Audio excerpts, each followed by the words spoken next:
My name is Dr. Mutakha Kangu. I'm a lawyer by background with many years standing. I have been a lawyer for over 35 years, having studied law at Nairobi University and qualified in 1987. Practiced law between 88 and 1994 before I went for my master's degree in South Africa, at a time when South Africa was going through very, very interesting constitutional changes, and that's when I became very, very interested in constitutional law.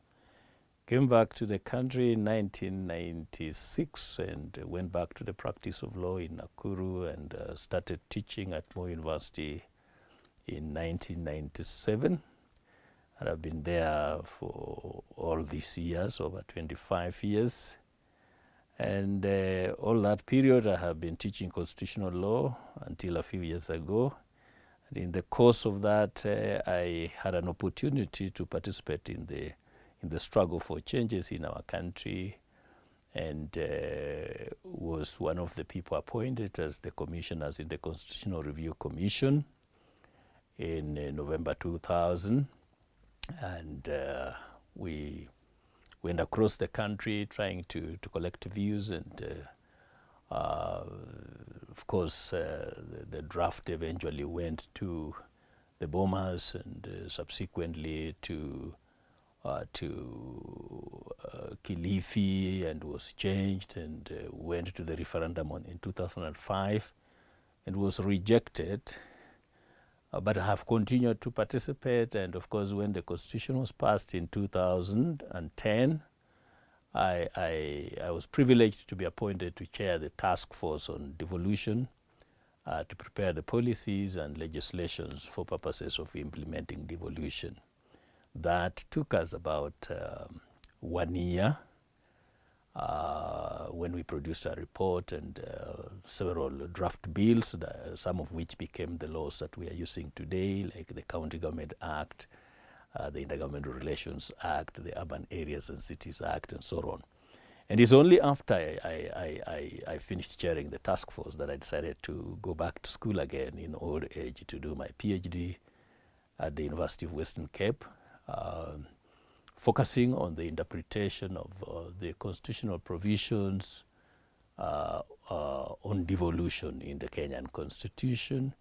And I did that knowing that given the struggle the country had gone through to adopt devolution and the controversy around it, that the controversy would not go away because of the mere adoption of the Constitution, but that in fact it will shift to the meaning of what was put in the Constitution. So my thesis focused on that, and it resulted into a legal text, a first legal text on the Kenyan devolved system, a book that was published by Strathmore Law School titled Constitutional Law of Kenya on Devolution. Personally, I got interested into devolution just out of instinct. While doing my master's degree in Pretoria, something told me that the reason I went to study in Pretoria was that after practicing law for some time with a friend called Ochengo Odhiambo, we reached a point and said, but as practicing lawyers, we're just businessmen trying to make profit. We are serving capital. And we said, perhaps we need to now start serving policy. We cannot afford staying out there complaining about what is happening in government, and we are not contributing. So we said we need to move away from serving capital and start serving policy. But I said, but if we are going to serve policy, we have to go back to school and read more. An undergraduate qualification would not be adequate preparation for interrogation of policy and so on. So that's why we decided. And for me, I said, if I sit here to do my master's degree while I'm practicing my law and in the Kenyan University in Nairobi. And those were the times when people would go to Nairobi for master's degree, and completing it would take ages. So I said I would rather just get out of my practice, go sit somewhere and study. So I went to South Africa and sat down for 2 years, did my master's degree and came back, and then now focused on constitutional law, and then started realizing that the whole thing is about the organization of governance. And so when Kenyans were crying about constitutional reform, basically what they were asking for is the reorganization of governance, because the manner in which the governance and state power was organized, shared out, distributed, was not serving them well. And so I started struggling with what is the best way to organize governance? What are the available options of organization of governance? And that's when now I started thinking in terms of between unitary systems and federal systems, which way? And I was saying we have been having a unitary system and apparently it's not working. So if we want to reorganize, we have to think of a different method. And so that's how I started now focusing on issues of devolution. And when I was in South Africa, I remember I went to one of my professors, a lady professor, old lady called Professor Christian Carpenter. And I told her, Prof, if I wanted to understand something about federal systems, where do I start? And she told me, go to the library, and the first book you must read is Professor Daniel Elassar's book on exploring federalism, a professor from the US. I went, photocopied the book and went through, and I got current with the idea of a federal system. And so when we got into the constitutional review process, I was almost a lone ranger. I would tell people that the Kenyan problem is not Moi. The Kenyan problem was the structure of governance. And until we reorganize the structure of governance, anybody who comes into power with the structure the way it was will still disappoint Kenyans the way President Moi disappointed them. Because the structure allowed a few people to control everything and to marginalize the rest. And so my argument was that if we make our struggle for constitutional review to be overly focused on Moi, we are missing the point.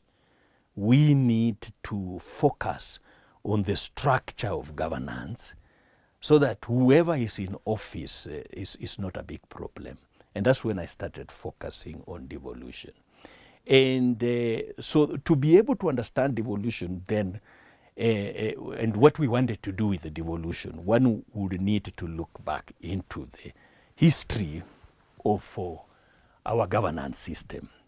And that would require that you look at how the so-called modern governance structures were first introduced in the Kenyan system. That would take you back to the colonial days. And then you will need to ask yourself, when the colonialists came here, were they on a philanthropic mission or were they here on business?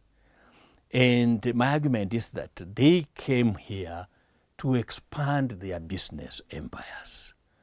They were looking for raw materials. They were looking for markets for their manufactured goods. They were looking for free labor. If you look at the days of slavery and subsequently cheap labor, and therefore they were seeking to make profit. And so when they came here and attempted to establish governance structures and economic structures, they didn't establish structures meant to serve all the citizens, all the people in Kenya.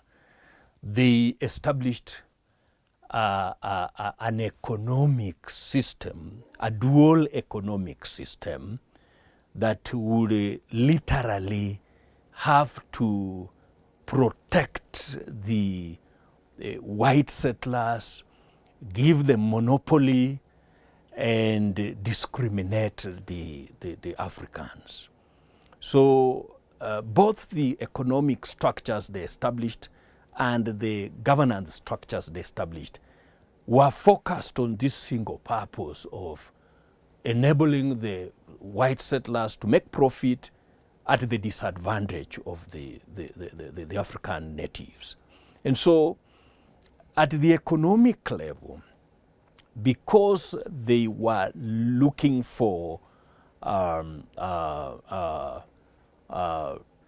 profit, and their decisions were informed by what was in demand back home in London, it turned out that a lot of the things that were in demand at that time were more in the agricultural sector. Therefore, land as a factor of production became their focus. They had to zone land into three: high potential, medium potential, and low potential. And decided that all the high and medium potential land should be allocated to the white settlers, and the low potential land should be allocated to the African natives. And what is interesting is that the decision on what was high, low, and medium potential was not based on objective criteria. It was informed by what was in demand back home. So if dairy farming was in demand, land that could support dairy farming was seen as high potential, as compared to, say, land that could support pastoralist cattle farming, for meat. If cotton was in demand or coffee was in demand, land that could support that was categorized as high potential. And so that's how people were settled. The high potential land given to the Africans, to the whites, and the low potential to the Africans. And the African low potential land were then called African reserves. And because they didn't want the Africans to mix and unite, they were settled in terms of ethnic groups. This reserve for this community, this reserve for that community. And a lot of young people will hear when people in town say they are going to the rural areas, they say we are going to the reserves. They do not know how the name reserve came about, but that's how it came about. Under this structure then, government infrastructure was put in the high and medium potential lands and areas. Building of roads and other infrastructure, they would be done in the high potential and medium potential areas to facilitate the colonialists to do their business. And the African reserves were neglected. And so that dual system of development of the country and economics then germinated the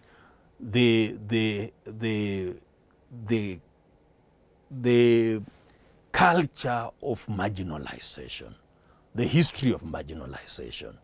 The regions that were African reserves did not receive infrastructure. The other ones were favored, and that's how we started now getting regional imbalances in the development of the country, regional imbalances in the distribution of resources and the distribution of government development money and all that. Now, to compound that again, you will notice that just like the Bible says that John the Baptist was the harbinger, I have always argued that there is always a conspiracy between the state and religion when it comes to oppressing the citizens. Always a conspiracy.